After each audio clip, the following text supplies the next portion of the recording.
Hi and welcome. I'm Mallika Kapur, Deputy Global Editor of Bloomberg Live. Now, the past year has changed the way we work and live. But as pockets of the world begin to re-emerge from the pandemic, the question is, has the way we work changed forever, or are we simply going to go back to the way things used to be?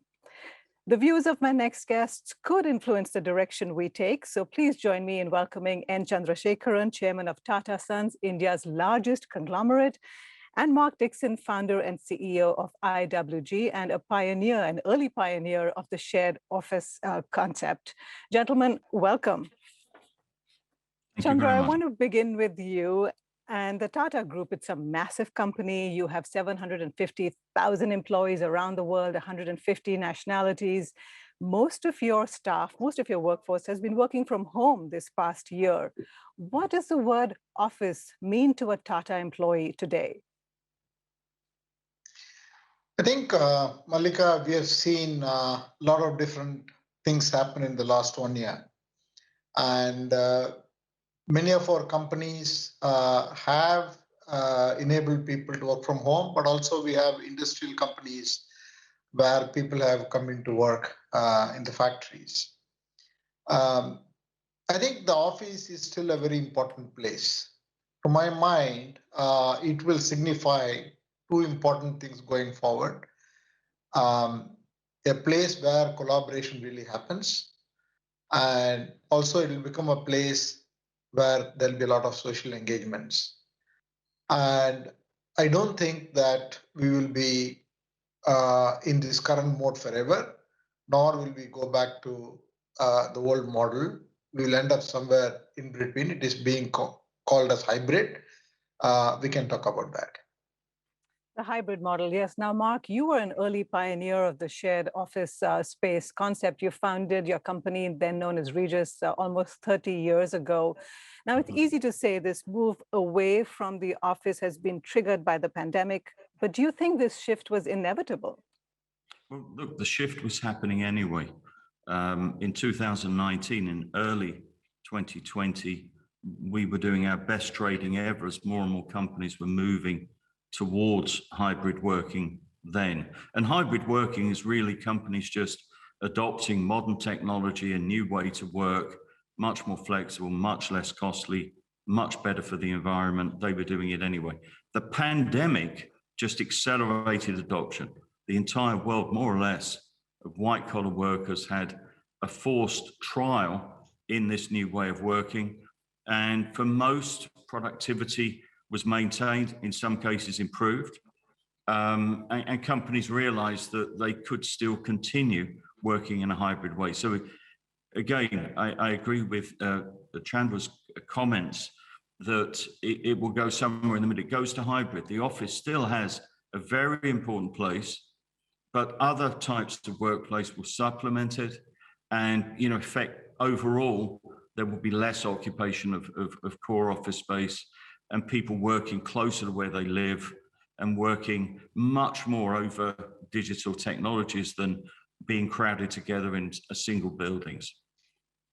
Chandra, at the beginning of the pandemic, you spoke about a 25-25 strategy, saying that by 2025, you'll have only about a quarter of TCS, Tata Consultancy Systems, people in office. But you've also said you want people back in the office as soon as it's safe for them to do so. So what is the plan for the Tata Group going forward in terms of the split between people working from home or people back in the office? I think one thing is clear, that we will go to a hybrid model. What we mean by hybrid will evolve. Our thesis is that still many people will continue to work from home.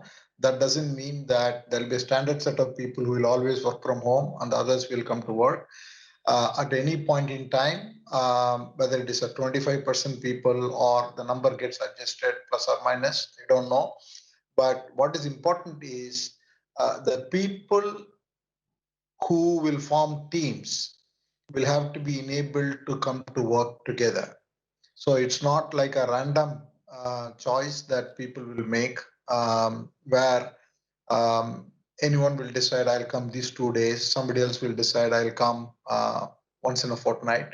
It will be more designed and structured, where people will continue to work in this hybrid model, but at the same time, we will be able to address collaboration benefits. We'll be able to address teams working together, ideating together whenever they have to be together, and also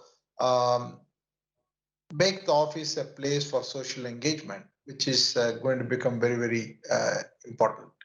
So I think we will move in that direction, but it will settle somewhere around about what I told you. So this is interesting to me. How do you find the balance? Because employees, we know for a large part, want that flexibility. They want to be able to work from home or from a shared office space a couple of times a week.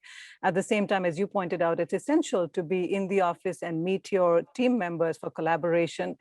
As an employer, how do you find that balance? Where's that happy medium?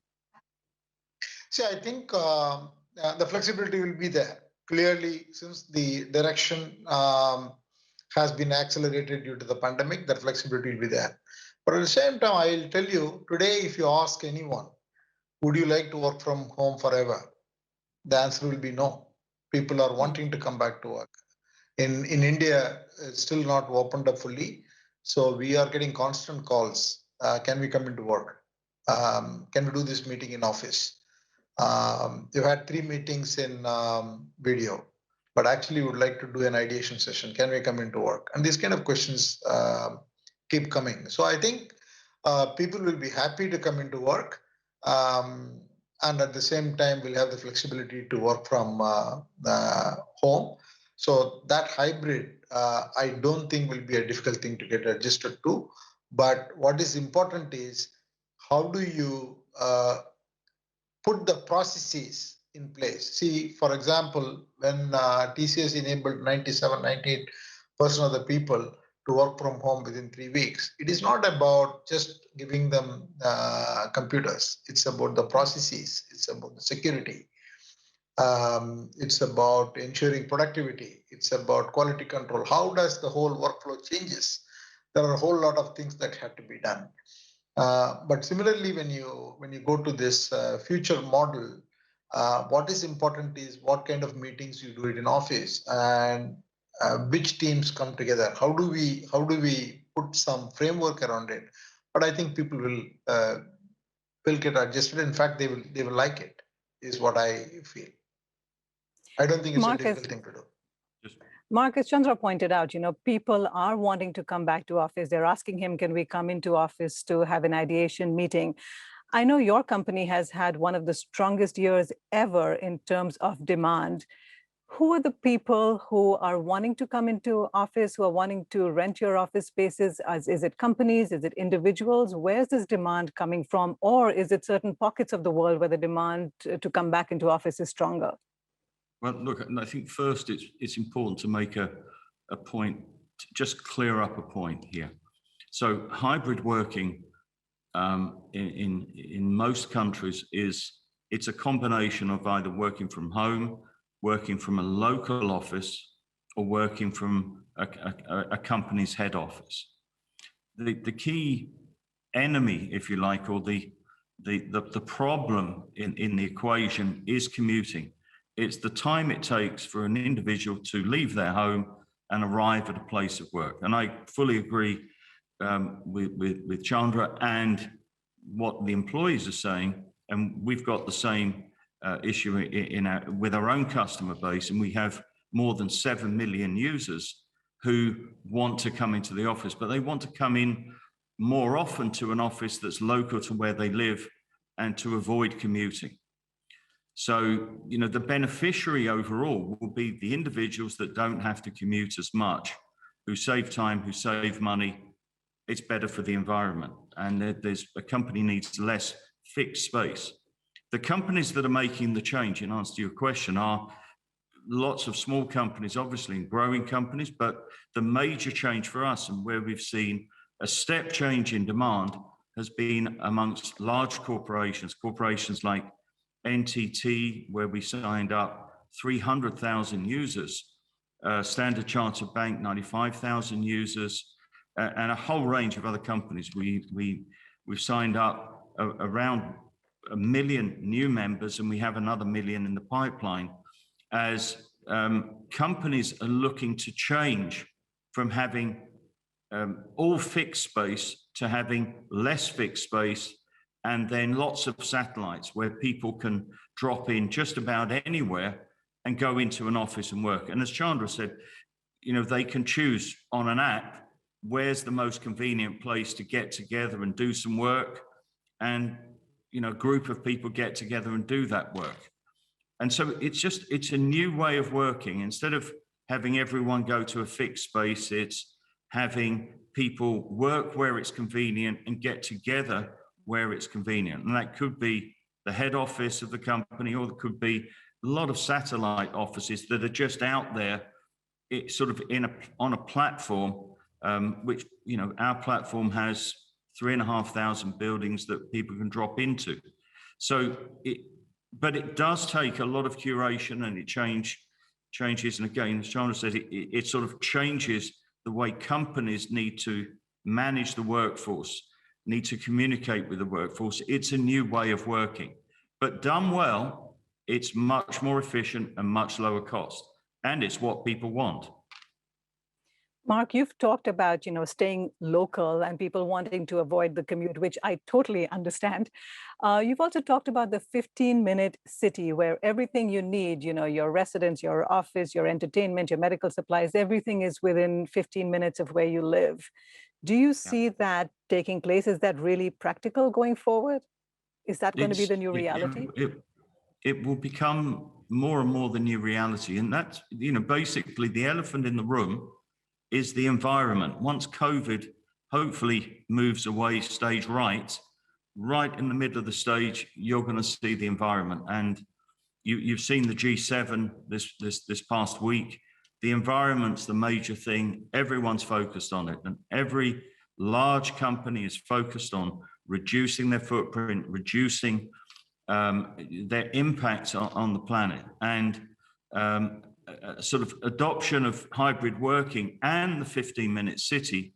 And a 15-minute city is about basically creating a much more local market, and it's a much more convenient market. It's a much more local market. It's happening in countries like France, where it's quite well advanced, and it will become it'd be something that your kids are going to ask about. Are you involved in this? What are you doing for the planet? And getting things more local, which is what the 15-minute city is about, helps a great deal to reducing commuting miles, whether that's food or whether that's people. It can make a huge difference in the long term, and it will become a thing of the future. By the way, it's all facilitated by digital platforms. The 15-minute city can work and is working because the world has become digital, and we become more digital in the future. It's the great facilitator.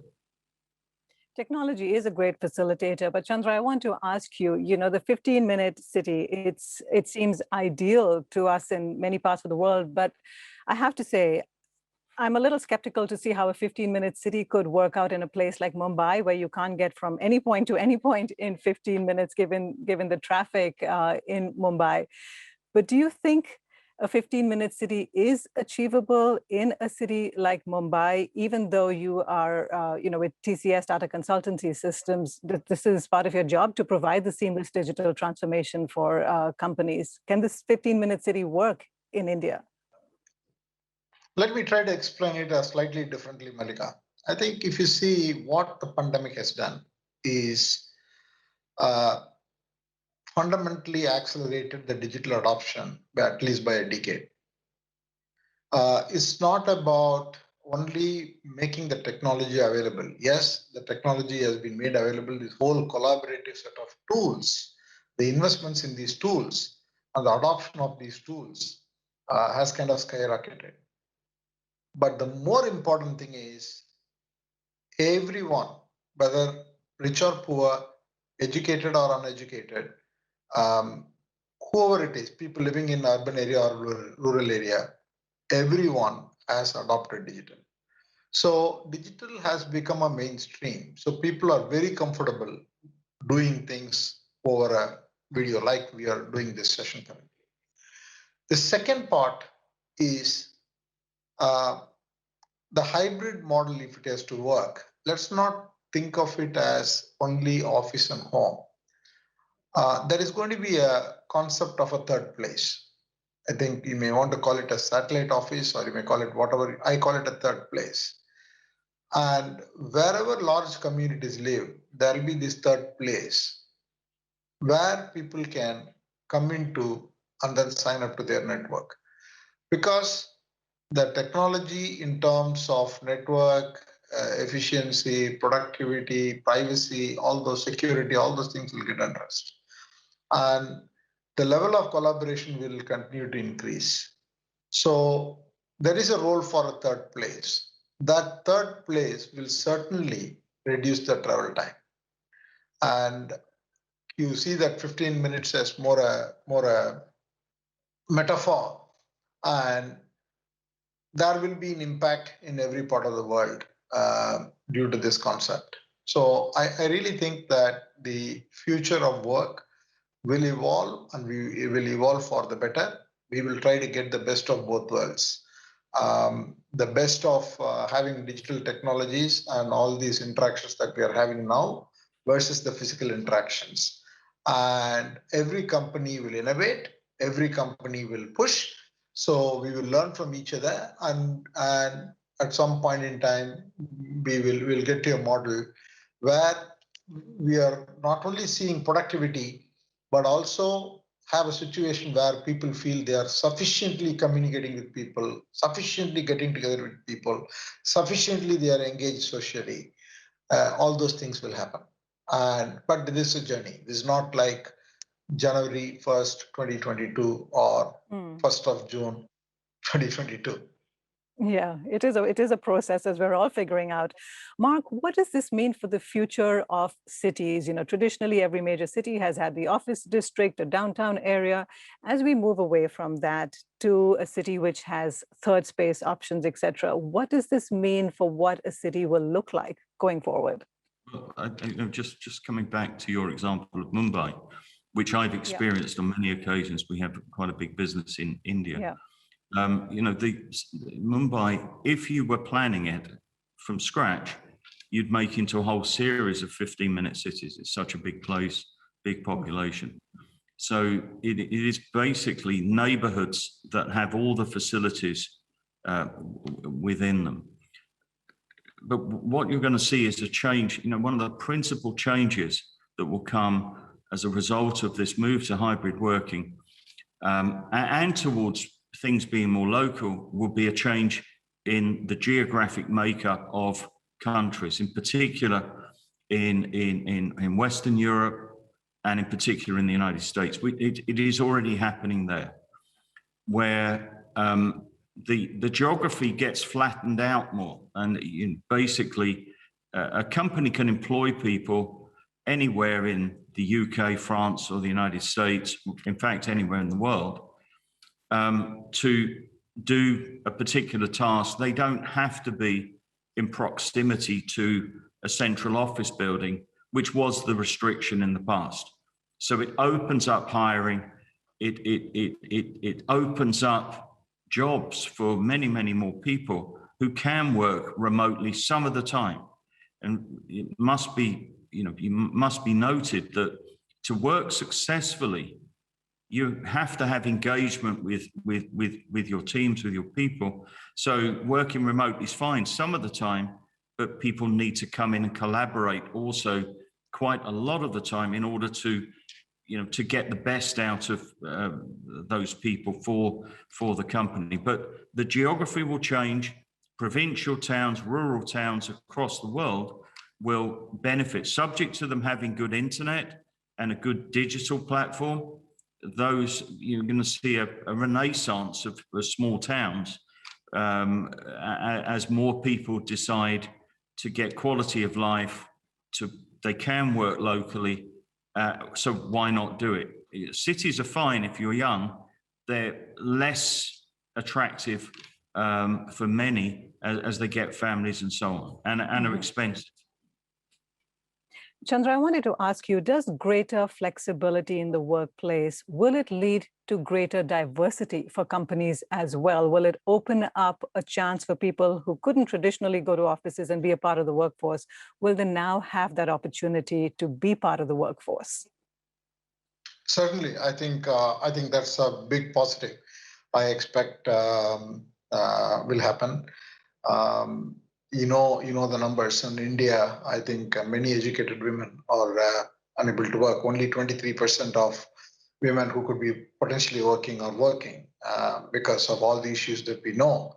The commuting, the social infrastructure, the care help that is needed, and the lack of it, and so on and so forth. I think the flexibility in the working styles will certainly bring more women into workforce.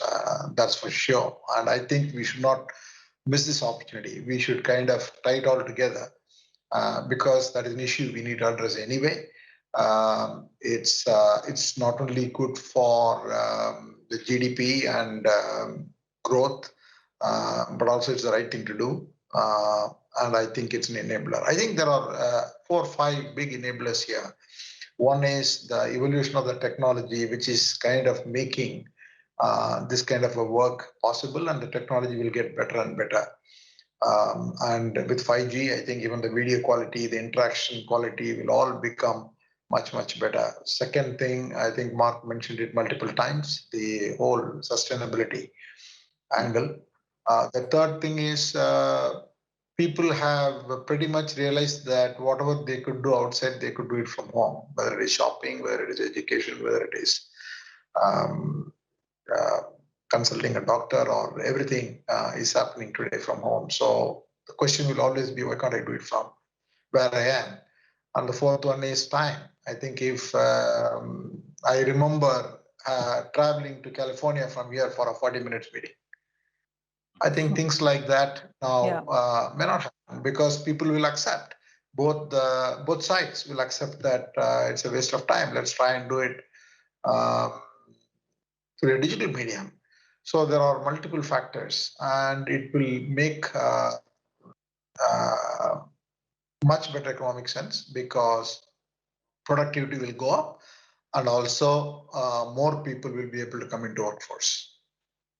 Now, one of the positives is greater diversity, but one of the downsides of working from home for a prolonged period of time is mental health. And we have seen that affect large swathes of the population globally over the last year. Mark, I want to come to you with that. How do you see the new model, a hybrid model, supporting mental health? Well, look, I think it comes back to, and I've said this a few times, it's not about only working from home. I think a company that only has people working from home, if they were to do that, and there will be some jobs that are suited to a work from home situation. In particular, as Chandra said, if you can bring a lot more women into the workplace if they don't have to commute, if they can choose their hours. And technology allows them to work from home. But if people are working from home, you have to put a lot more effort into communication, making them feel involved, making them feel part of a team. You have to use the technology to bring people together. But better than that, if you can, is to actually bring people together. So, the cities overall still have a purpose to actually bring people together. They're generally convenient places to bring people together, either for collaboration or congratulation. But companies will have to focus on this because having a distributed workforce may be better for the environment, it may be cheaper, and it may be what people want, but it will involve companies having to adapt the way they operate to focus much more on the individual. What they save, they need to reinvest some of that in bringing people together and communicating well with them.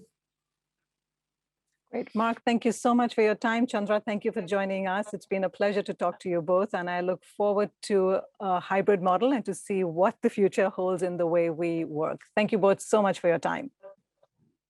Thank you very much. Thank you.